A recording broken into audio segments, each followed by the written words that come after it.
Hello friends, welcome to my YouTube channel. तो आज हम लोग इंडिसेस के चैप्टर से क्वेश्चन करने वाले हैं। क्वेश्चन है मैं प्रूफ दैट ए की पावर एम अपॉन ए की पावर एन ब्रैकेट ए की power M plus N bracket A की पावर एन अपॉन ए की power L whole bracket N plus L और ए की पावर एल अपॉन ए की power M whole bracket L plus M is equals to 1 हमें proof करना है। ठीक है, तो आइए स्टार्ट करते हैं।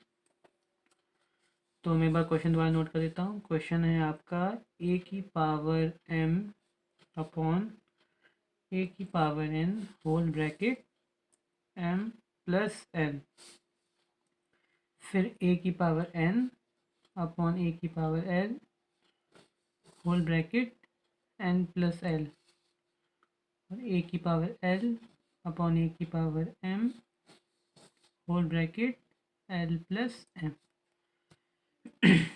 ठीक है, और हमें इसे 1 प्रूफ करना है।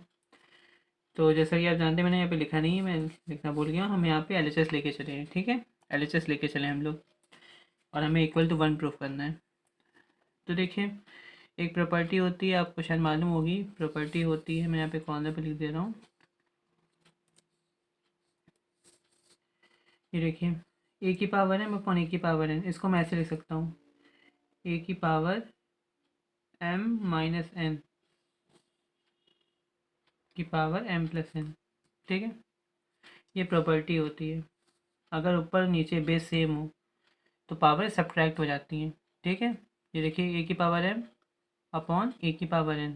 तो देखिए, ऊपर ए की पावर एम है और नीचे ए की पावर एन है, तो दोनों के बेस सेम है। अगर बेस सेम हो तो पावर सब्ट्रैक्ट हो जाती है और whole bracket m plus n. ठीक है, फिर मैं इसको लिख देता हूँ, इसको भी ऐसे लिख सकता हूँ। देखिए, ए की पावर एन अपॉन ए की पावर एल।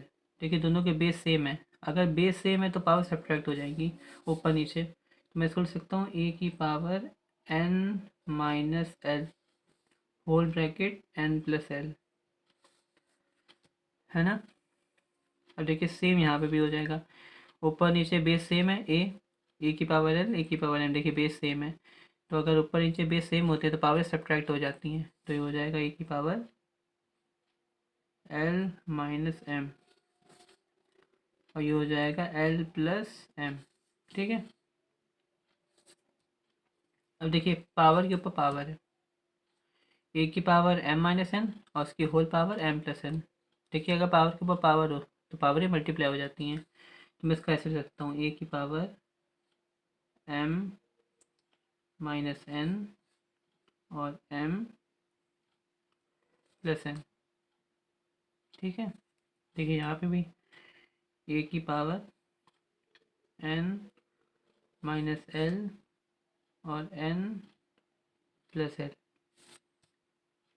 और सेम यहाँ पे हो जाएगा। पावर के ऊपर पावर है तो ए की power l minus m power l plus m. ठीक है, अब देखिए, आपको ये फॉर्मूला शायद पता हो। फॉर्मूला आपको मालूम होना चाहिए। फॉर्मूला होता है ए माइनस बी और ए प्लस बी। फॉर्मूला होता है ए स्क्वायर माइनस बी स्क्वायर। ठीक है, फॉर्मूला होता है। अगर दो टर्म मल्टीप्लाई में है, एक में ए माइनस बी प्लस बी, तो ये इसका ये अलजेब्रा की आइडेंटिटी होती है। देखिए, यहाँ पे यूज़ होगी। देखिए, एम माइनस एन एम, देखिए दो टर्म है एम और एन। देखिए, माइनस में है या प्लस में है। अगर कोई दो टर्म माइनस में और प्लस में मल्टीपल में हो तो ए स्क्वायर बाई बी स्क्वायर हो जाता है। तो देखिए, हम इसको ऐसे लिख सकते हैं, ए की power m square minus n square, है ना। इसको ऐसे लिख सकते हैं। यहाँ पे भी देखिए, ए की power n minus l n plus l, तो इसको लिख सकते हैं ए की power n square minus l square. और यहाँ पे देखिए, l minus m l plus m, तो इसको लिख सकते हैं ए की power l square minus m square. ठीक है, अब देखिए अगले स्टेप में। अब देखिए, आप जानते हैं ये सब मल्टीपल में है, मैंने लगाया नहीं है लेकिन ये सब मल्टीपल्स में है। ये सब मल्टीपल में है, ये सब मल्टीपल्स में है। ठीक है, अब देखिए, आपको मालूम होगा, अगर कई सारे टर्म जिनके बेस सेम है वो मल्टीप्लाई में है तो पावर ऐड हो जाती हैं। ठीक है, तो ये मैं लिख देता हूँ ए। देखिए, सबके बेस ए है। ए बेस है power m square minus n square. ये बेस है, power n square minus l square, और ये बेस है l square minus m square. ठीक है, सबका बेस ए है और सब मल्टीपल में है, तो अगर बेस सेम हो तो पावर ए ऐड हो जाती हैं। तो देखिए इसको मैं से m square minus n square plus n square minus l square plus l square minus m square, देखिए पावर ऐड हो जाएंगे। अब बस इनको मैं ऐसे लिख सकता हूँ, ये बार ऐसे लिख दूँगा ए की power m square minus n square plus का एन स्क्वायर माइनस का एल स्क्वायर प्लस का एल स्क्वायर माइनस का एम स्क्वायर, है ना। देखिए कैंसिल, प्लस का एम स्क्वायर से माइनस का एम स्क्वायर, माइनस का एल स्क्वायर से प्लस का एल स्क्वायर, प्लस का एम स्क्वायर से माइनस का एल स्क्वायर।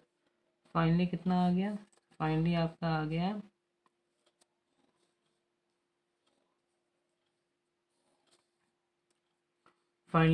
गया ए की पावर ज़ीरो, और ए की पावर ज़ीरो होता है आपका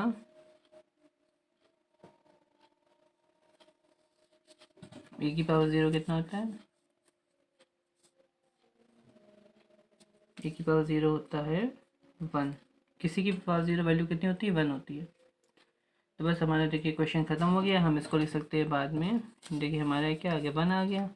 1 का मतलब हमारा आ गया RHS। ठीक है, इसका मतलब हमारा ये प्रूव्ड हो गया। ठीक है, अगर आपको याद हो तो क्वेश्चन हमारा था कि हमें इसको 1 प्रूफ करना है। ठीक है, तो बस हम LHS लेके चले। हमने देखा कि ऊपर नीचे बेस सेम है, तो ऊपर नीचे प्रॉपर्टी लगा दी, पावर सेपरेट करके लिख दिया। ये देखिए ए की पावर एम अपॉन ए की पावर एन, ए की पावर एम माइनस एन, ए की पावर एन अपॉन ए की पावर एल, ए की पावर एन माइनस एल, ए की पावर एल अपॉन ए की पावर एम, ए की पावर एल माइनस एम। ठीक है, पावर सेपरेट करके लिख दी। फिर पावर के ऊपर पावर है तो पावर मल्टीप्लाई हो जाएंगी, तो देखिए पावर को मल्टीप्लाई करके लिख दिया। फिर हमने लगाया अलजेब्रा की आइडेंटिटी। अलजेब्रा की आइडेंटिटी होती है ये क्या? अगर ए माइनस बी और ए प्लस बी है, यानी दो टर्म ए और बी अगर सब्ट्रैक्ट में भी हैं और ऐड में भी हैं, तो वो दोनों में स्क्वायर लग जाएगा। तो देखिए वो हमने आइडेंटिटी लगाई यहाँ पे, ये देखिए। ठीक है, m minus n m plus n, m square minus n square. Similarly यहाँ पे भी हो गया n square minus l square, और ये हो गया l square minus m square. उसके बाद बस सभी मल्टीपल में थे। अगर कई सारे टर्म्स मल्टीपल में और उनके बेस सेम हो तो पावर ऐड हो जाती हैं। हमने ऐड करके लिख दिया, ऐड करने के लिए बस ये बार खोल के लिख दिया, सब कैंसिल हो रहा था। कैंसिल होने के बाद क्या बचा? ए की पावर ज़ीरो, और किसी की पावर ज़ीरो वैल्यू कितनी होती है? 1। और हमारा क्या आ गया? हमारा आ गया RHS, यानी प्रूव्ड हो गया। हम LHS लेके चले थे, RHS आ गया। LHS RHS इक्वल हो गया मतलब प्रूव हो गया। ठीक है, तो यहाँ पे हमारा पहला क्वेश्चन ख़त्म होता है, यानी हमारा ये क्वेश्चन हो गया। अगर आपको इसमें कोई भी डाउट हो तो आप मुझे पूछ सकते हैं कमेंट बॉक्स में, मैं आपके डाउट्स अपने नेक्स्ट वीडियो में क्लियर कर दूँगा। ओके, अगर आप मेरे चैनल को सब्सक्राइब नहीं किया है तो कर लीजिए, जिससे आपको मेरे आने वाली वीडियोस की नोटिफिकेशंस मिलती रहें। Thank you.